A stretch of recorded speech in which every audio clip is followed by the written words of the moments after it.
Guys, joining us now is a man that needs very little introduction. El Presidente himself, UFC President Dana White, joins us ahead of the stacked UFC 263. Dana, we normally do these things in person with you, but we appreciate you taking the time with us here via Skype. Pleasure. Thanks for having me, guys. Always, man. Now, before we talk about UFC 263 this weekend, I have to mention Alex Volkanovski versus Brian Ortega on the new season of Tough. These guys are all handshakes and respect, but after a few weeks in the Tough house around each other, it looks like that's all gone out the window. You would have been a witness to this. How surprised were you to see this turn given, you know, what you know about these guys, their history, and what do you think it is about the Tough house that kind of brings it out of people? Yeah, it's the competitiveness, you'll see as you watch the show, it depends on which way the show starts to go, one way or the other, with wins and losses. Did you pick the right fighters? And then just being around each other all the time, you start to get on each other's nerves. So we get a little bit of that with Alexander and Brian. It's a great season, so it should be fun. Yeah, Alex has a great personality. And when you look at him as champion, I mean, he's beaten the absolute killers. His whole career has been really underrated by some fans. Do you think this show sort of gives people a chance to get to know him a little bit better? And what do you think it's going to take for him to sort of get that respect from some of the fans that still is a little bit on the fence about him? 100%. If you look at the history of this show, not only do you get a deep dive into, looking at the fighters, who they are, where they come from, their personality, it's also turned a lot of coaches into stars.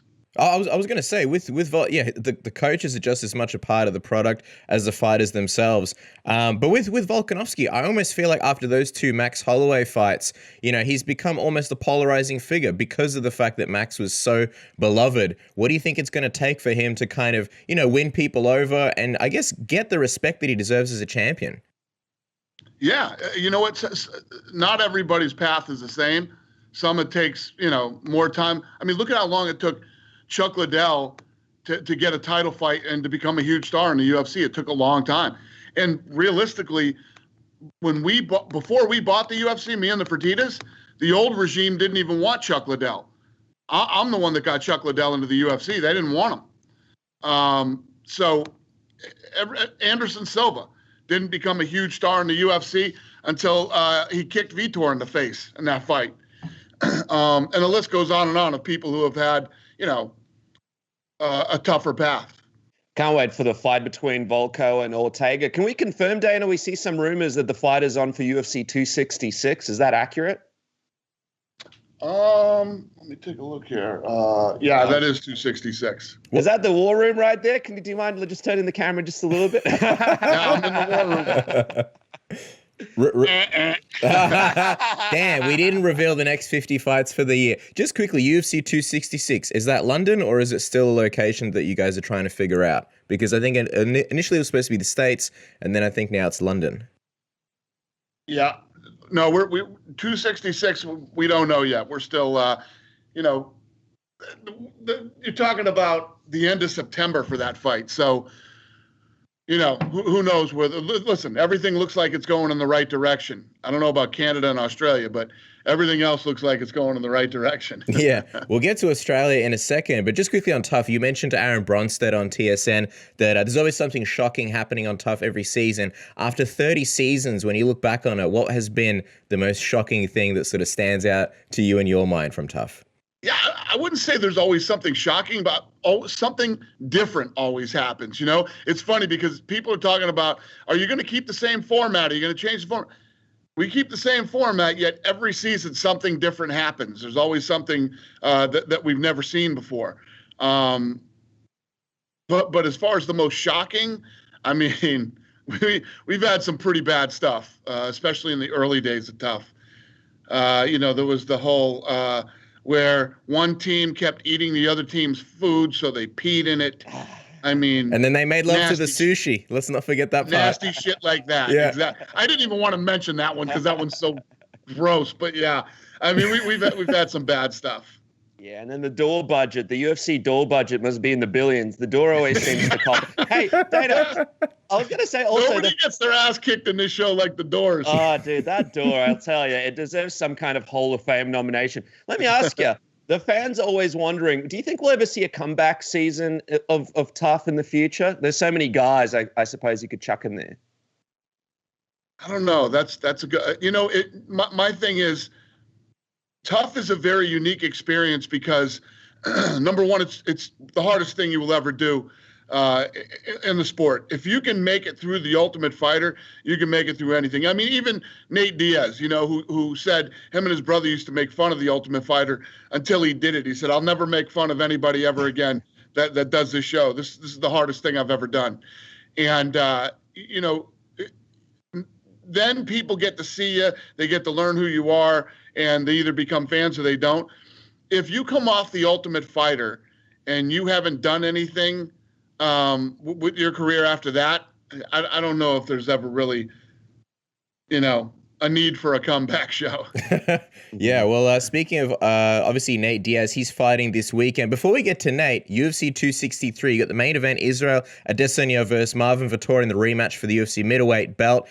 What did you think of how these guys kind of interacted with each other the other day on the double call, the split screen interview? They just don't like each other. I'm wondering what you made of that. And also the hilarious fact that Michael Bisping was the one who was kind of meant to be moderating the thing. Another tough alum who loves the trash talk. And here he is trying to stop it. What did you think of that interaction? And who do you think has the bigger chip on their shoulder between Israel and Marvin? I actually, yeah, okay. No, it's interesting that these guys, you do hate each other as bad as they do. But I think it's too because they're so competitive. They fought once. The first fight was so close. Each guy believes he won the fight, one of those type of things. I think it makes for a great fight. I think that it's going to be, obviously, the first fight was good. They're not the same fighters they were then. I expect this main event to be very, very good. Plus, if you're Israel Adesanya, he tried to make that move to light heavyweight. He wants to come back down and remind everybody what a badass he is. I was going to say, you guys have a press conference. I believe it's this Thursday in the States. It's Friday here at 9 a.m. in Australia, and I think 11 in New Zealand. How closely will you be paying attention to both guys during the face-off? I imagine you'll be standing in the middle of them, right? Oh, yeah. Yeah, definitely. You know what? But if you look at Israel Adesanya's history, he's never been that guy. Mm-hmm. He's never been a guy to put his hands on somebody else or to, he's never done that. As long as Marvin Vettori doesn't bring a jiu-jitsu belt with him, no one's going to get whipped. Exactly. Well, that's the thing. You got to get out of the way, Danny. You got to watch out for these belts. Well, it's true. I don't think he hates Marvin Vettori as bad as he hated Paulo Costa. Yeah, I mean, that's a legit thing, but it's going to be definitely interesting to see how they interact together. You mentioned how Israel sort of wants to move back up to light heavyweight. What do you think is left for him at middleweight? Obviously, there's that Robert Whittaker fight, and we're waiting to see what's going to happen with Darren Till and Derek Brunson. But even speaking to his coaches and stuff, they mention how his days at middleweight are limited when he sort of goes through those guys. It's not true, though. I mean, that's what people were saying about Anderson Silva for years. Oh, God, what's next? Who's next? There's always somebody next. Believe me, there's going to be somebody that's going to have an amazing performance here in the next several months that people will be going, oh, God, we got to see them in Israel now. To completely clean out a division, he's still got some time. And do you think because that fight with Jan was so competitive and he never really got a chance to properly move up to the weight class, it sort of leaves the door open for down the track for those guys to have a rematch if Jan is still champion? I don't know. That's up to him. Obviously come back to middleweight, knock out a few more wins, show your dominance here again at middleweight. And then maybe he does move back up, or he rides out the rest of his career and tries to become, the greatest middleweight of all time. It'll be interesting him sort of, I guess, lapping the division, kind of like what Kamaru Usman is doing at welterweight. I wonder, though, how important is it for you guys in the UFC to do that Robert Whittaker rematch somewhere down the line? Yeah, that's a big one. I mean, that's when you're talking about what's next for him, obviously that's absolutely next. And then let's see what happens with Jared Cannonier and, believe me, there's still a lot of great fights for him. I wanted to ask you also, like on Rob's title shot, he mentioned how he sort of, got it when he was walking back from the cage sort of to the back, and he's obviously got to rehab his hand with all the quarantine stuff. He just wouldn't have had a proper training camp to sort of prepare for, this date, this weekend. How much of offering him the title shot was sort of actually expecting him to take it, and how much of it was kind of like a respect and courteous thing of like, look, we'll offer it to you, even though it's probably unlikely that he'll be able to do it? It's both.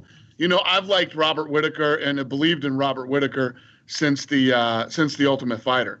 Lorenzo tells me all the time about. I remember you used to talk about Whittaker nonstop during the Ultimate Fighter, that I thought he had what it took to possibly make it someday, and obviously he was next, and if he couldn't do it, it's no big deal. He's not going anywhere. He's the number one contender. Take your time, get your shit together, and we'll get it figured out. And I mean, skeptics are saying if Darren Till beats Derek Brunson, maybe he jumps the queue. You're saying no chance of that? If Rob is ready, he'll get the next title shot? Nobody's jumping over Whittaker. He's next. Aussie fans rejoicing right now. We were joking with Lene before about when you guys are coming back to Australia. I wonder, obviously the first event between Israel and Rob, it holds the all-time UFC attendance record, 57,127, right in our home of Melbourne, Australia. Would this be a fight that you'd be looking at doing either here or New Zealand? I know that obviously the landscape is kind of crazy, but I wonder if you're just getting sick of doing shows in the US, maybe want to come down here for a little bit. Yeah, no, that would be absolutely positively the fight to do there. You know how many things have to align for that to happen? First of all, the two places that I'm hearing about that have the strictest stuff still going on are Canada and Australia. So you look at that. When Australia and New Zealand finally do open up, you have all those other sports there that haven't played, all the other bands and things like that are ready to go back on tour, so then you got to find the arenas to be able to play in. The list goes on and on of obstacles that would be on our way to jump right back into Australia that quickly. And it's also interesting the other way going around, because we're talking to some of the guys like Dan Hooker, and they say how hard it is for them to get the timing right to fight in the States. I mean, how hard is it for you? Because you don't want these guys to miss out, but how hard is it for you to even time this thing to get these Aussies and New Zealand fighters over there so they can actually take part in these cards? It seems like a nightmare. I totally get that, because we feel it too when we go over there. I remember when I went over there doing the promotion for the Ronda Rousey Holly Holm fight, and I was telling Ronda and Holly, you two better get out here like 2 weeks before, because this time difference messes you up. And I remember Ronda was filming a movie or something at that time, and I want to say she went out there like 4 days before the fight. Jeez, 4 days. That's crazy. Yeah. Before we talk Nick Diaz versus Leon Edwards, because I'm done to talk about it, just obviously you got to ask, everybody's seen, the back and forth with Jon Jones trying to sort of negotiate his own, contract and things like that. He's brought in Richard Schaefer as an advisor, presumably to get a deal done. You mentioned, I think, to Aaron that you spoke to Richard just the other day. How different is it dealing with Richard as opposed to, say, Jon Jones on social media? They're both fine. Really? Both fine? Yeah. No, listen, I have a long relationship with Richard. He's a good guy. He's a smart guy. Jon came out and said he doesn't want to fight until next year. So there's nothing to worry about right now. Listen, when the guy wants to come back and fight, he can come back and fight. If he wants to, Jon Jones is under contract. It's up to Jon whether Jon wants to fight or not. I don't think Richard's like putting up tweets and deleting them. As he said, makes it a little bit easier in dealing with Richard. Listen, I'm used to all this nutty shit with these guys, man. It's crazy. This YouTube kid fights and they all start going crazy, and what am I doing wrong? Well, you should have started a YouTube channel when you were 12 years old, and you'd be YouTube famous right now, and you could be boxing Floyd Mayweather. I guess that's the answer. Yeah, and if there's anything else that you might be doing wrong, it is shaving your balls with the old rusty razor that you just need to throw at the wall and get rid of, and put your hands around the Manscaped Lawnmower 3.0 and feel the skin-safe technology that will never ever cut your balls. The best shave of your life. 7,000 RPM motor, LED light, and it's waterproof for when you're on the go and just want to get business done. You can shave anything on your body. It is the best grooming tool on the market, and the good friends at Manscaped are giving you 20% off with the promo code submission. Use that code, save money, and also free shipping. Who doesn't love free shipping? Isn't that right, Dennis? That's right, man. Manscaped supports all sorts of MMA products and industries, and they're officially bringing you this show today. We are sponsored by Manscaped and presented by Manscaped. Go shave those balls, and once you've shaved those balls, go make some money, because there are some crazy fights this weekend at UFC 263. Or what about the craziness that's going down right now in the NBA playoffs? MyBookie is the place to go to make money on sports, period. And if you sign up with promo code submission, MyBookie will match your deposit halfway up to $1,000. That's a lot of bones, Cass, to make off the fights this weekend. Go to MyBookie. Don't forget to use the promo code submission. Bet, win, get paid only at MyBookie. And Dennis, speaking of these big, exciting fights coming this week, and there's so many of them. And by the way, Drew Dober, Brad Riddell is another fight we can't wait to see. That's going to be an exciting one. But let's talk about Nate Diaz's big return against Leon Edwards. How did this fight come about and come together? Because we saw initially Nate was kind of trolling Leon a little bit, pretending like he doesn't know who he is. And now this fight came together. A great fight at that. Yeah.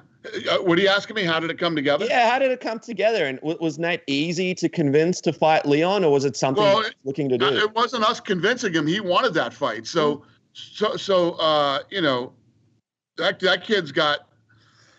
When I say that kid, I mean Leon has the worst luck ever. I mean, the last year and a half has been brutal for that kid, and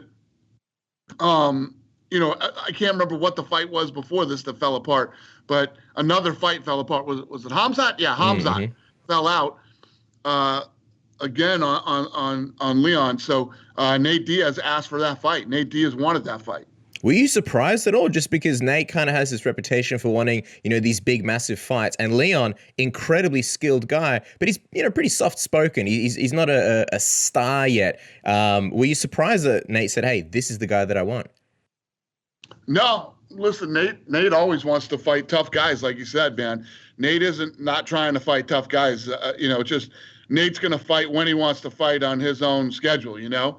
So Nate popped up out of nowhere, said he wanted to fight, and, you know, he picked Leon Edwards, and I think that's pretty badass.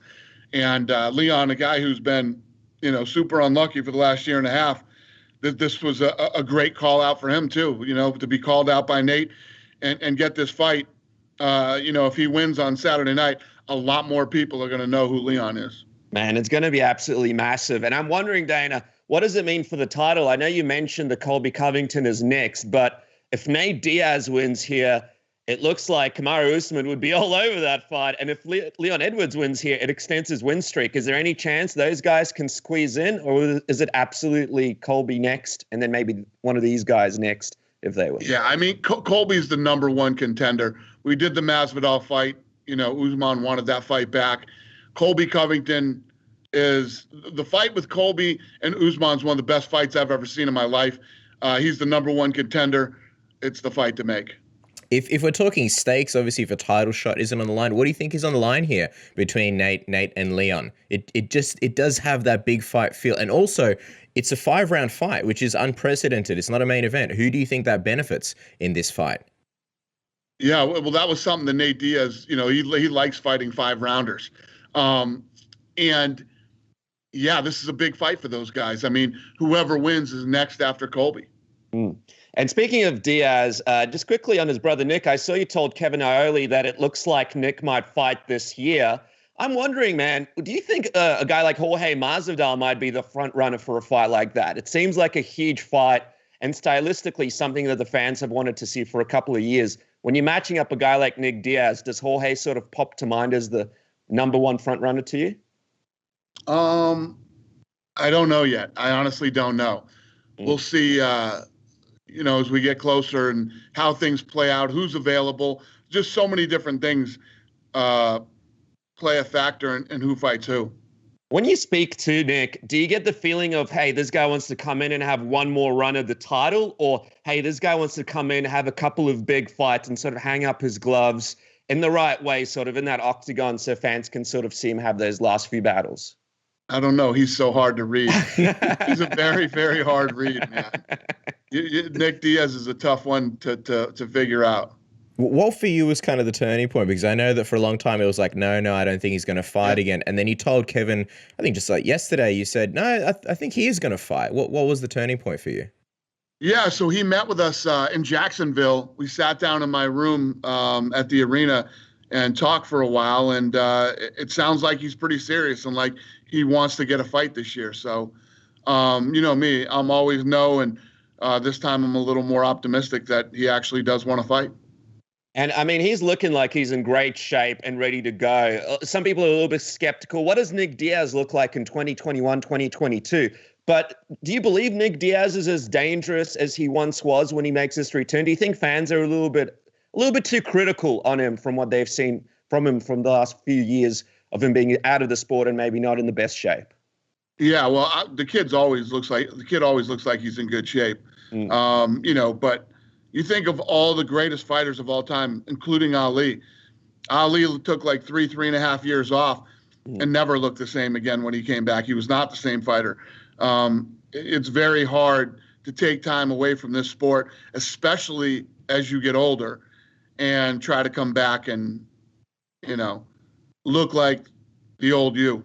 Okay, last thing, Dana, and then I promise we'll let you go. And that is Dan Hooker was talking to us last week, and he is, I don't want to use the word desperate, but he's looking for a fight. We hosted the first ever looking for a fight for Dan Hooker. No Matt Serra, no Dan Thomas, but he said that apparently no one was free or uninjured for this weekend's UFC 263 card. So he's targeting maybe UFC 266 with Volkanovski. I'm just wondering if you know anybody that would potentially make sense for Dan Hooker. Yeah, I know that they were having trouble making a fight for him, but you know how this is. We'll eventually get it done and get him something. You know, a lot of times these guys, you know, I want to fight right now. I'm ready to go now, and there's nothing available right now. So, believe me, there's nothing better than guys who are eager to fight. So, as soon as we can get one, we'll get one for them.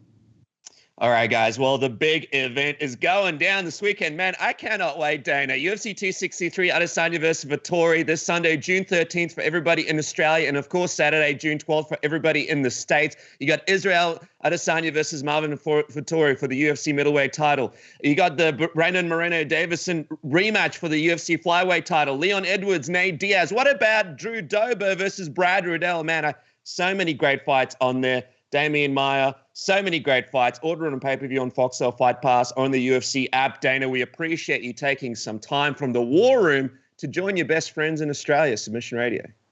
Always a pleasure, boys. Thank you very much.